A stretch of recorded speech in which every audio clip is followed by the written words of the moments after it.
Exato. Então, no caso do Pablo Marçal, qual que é a minha leitura, né, com relação ao que aconteceu com ele, né? O Pablo Marçal, eu acredito, né, que a publicação que ele fez do laudo lá que ele publicou, etc., aquilo foi, na minha leitura, né, foi crucial para que ele não fosse para o segundo turno. Se ele queria ou não, a gente pode... Esse era um ponto percentual da diferença pro Boulos. Porque, tipo, sei lá, a diferença foi que os 50 mil votos, qualquer coisa assim pequena, era bem pequena, inclusive.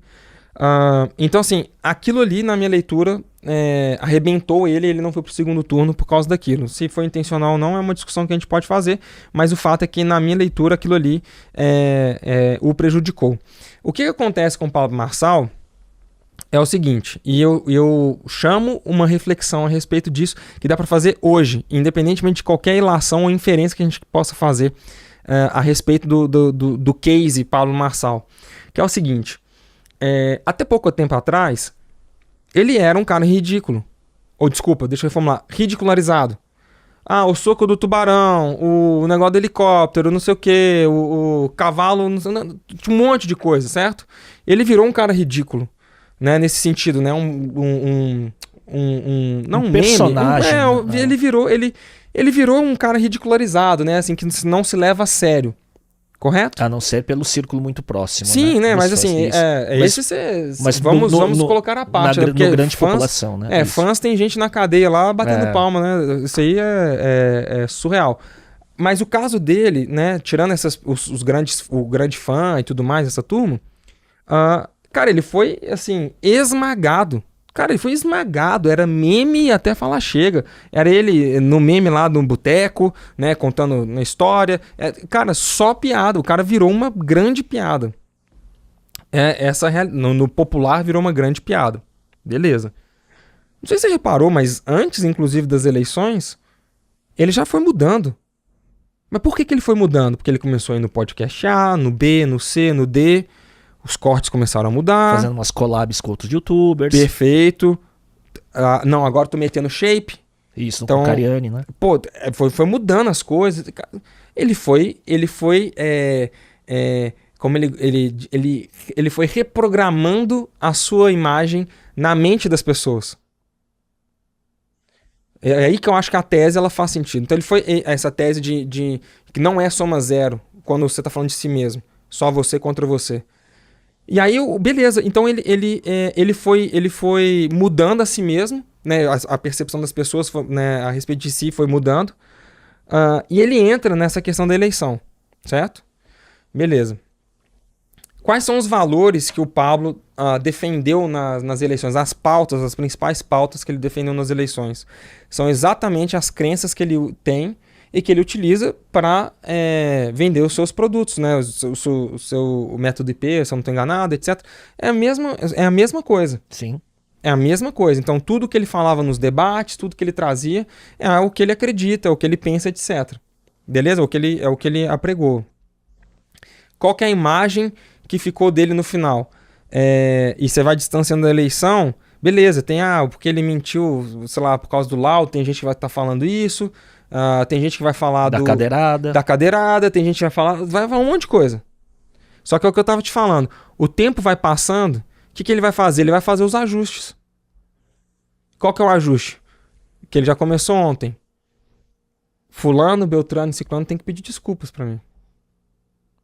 Porque eles me tiraram do segundo turno. Por causa deles, o Beltrano tá aqui no segundo turno e não eu. E vai ganhar, ainda falou isso. E vai ganhar. Entendeu? Então é interessante. Então ele vai agora. E o que ele vai fazer agora? Ele vai solidificar, ele vai cristalizar, engessar, ele vai terminar esse trabalho na cabeça das pessoas, que ele vai tirar o máximo que ele conseguir da reputação negativa, que as pessoas às vezes vão se esquecer rapidamente. E na minha leitura, o que ele vai construir ele foi vítima do sistema. Ele foi boicotado. As ideias dele, né, deveriam. Ele quer que as ideias dele continuem, e essas pessoas estão se negando a trazer as boas ideias, né, que ele afirma ter. Enfim, então ele vai construindo isso. E ele tem capilaridade, ele tem uma vazão, uma distribuição muito grande. A minha tese é o seguinte, tá? Eu acho que ele fez um teste de usar da máquina da política. Ele viu que a força dele nas redes sociais, onde ele controlava a narrativa, teve força o suficiente para quase levar ele ao segundo turno, porque praticamente foi um triplo empate. Sim. Né, entre os 3 primeiros, foi muito próximo. Então não dá impressionante. Né, então, numa primeira candidatura dele, tá? E eu acho que ele construiu quase que uma campanha nacional da forma que ele fez. Sim. Então, se ele tiver, por exemplo, né, e eu não vou entrar no mérito se eu acredito ou não, o que eu acho dele e tudo mais, porque eu tenho uma opinião sobre isso, eu acho que se ele se lança numa campanha nacional fazendo os perigas ter chance. Pode ser que sim. É possível que ele tenha chance. O fato é o seguinte, a quantidade de impressão que o Pablo Marçal teve, que o nome dele teve, nós estamos aqui discutindo ele, inclusive falando do nome dele, falando a respeito dele, várias pessoas estão assistindo, vão procurar mais a respeito dele em breve. Mas o ponto aqui que é interessante é o seguinte, ele constrói a partir daqui o que ele quiser. Sim. Ele quer ser candidato para qualquer outra coisa? Ele vai conseguir. Quer vender mais curso? Quer vender mais curso? Porque, de novo, ele consegue limpar aquilo de negativo. Veja bem, gente, aquilo ali era eleição, era debate.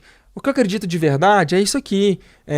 Ou seja, o que eu penso a respeito disso aqui é tal coisa. Deixa eu explicar com mais contexto agora, que já passou o calor e aquelas coisas estão nos ânimos exaltados. Deixa eu trazer aqui para um... E aí o que acontece?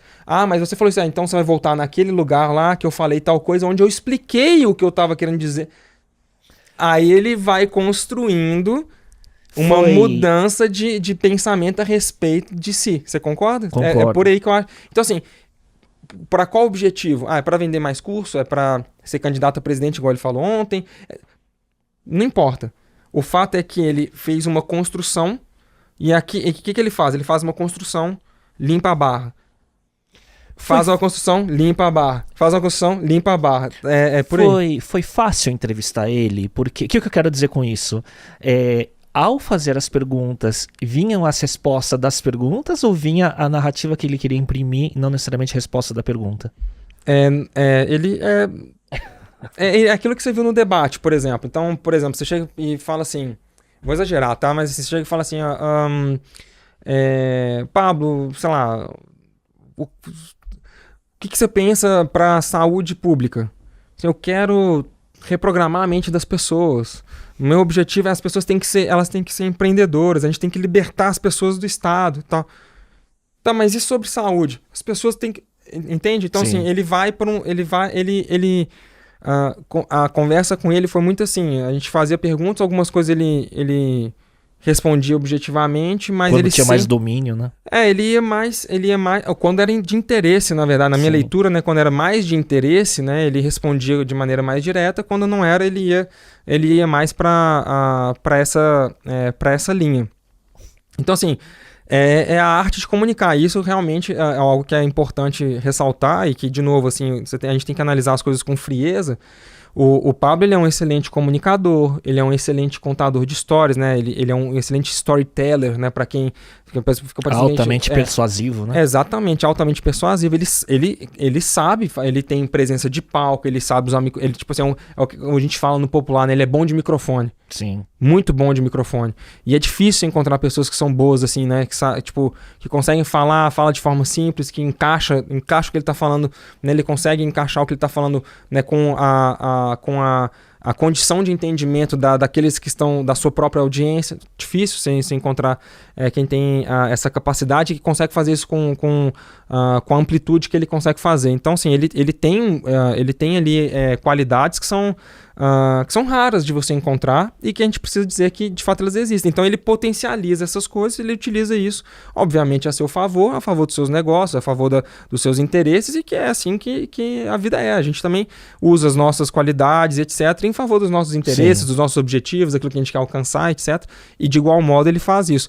Aí o julgamento, se é positivo, negativo, se é para bem ou para mal, aí é o que a turma acha. Cada um tem a sua visão crítica. É o que a turma acha. Mas no final do dia é isso, cara. Eu tenho essa tese que eu acredito que, assim, eu estou com essa tese, que pode ser que daqui a 2 anos a gente rediscuta isso, né? Mas a gente está com essa tese que eu acredito que, de fato, a reputação é algo que se pode reconstruir, né? Assim, ou você pode reconstruir, ou você pode, à medida que você vai adotando estratégias adequadas ali, de bom uso de um volume de inventário ao longo do tempo, você consegue fazer uma limpeza, fazer uma ressignificação e assim por diante.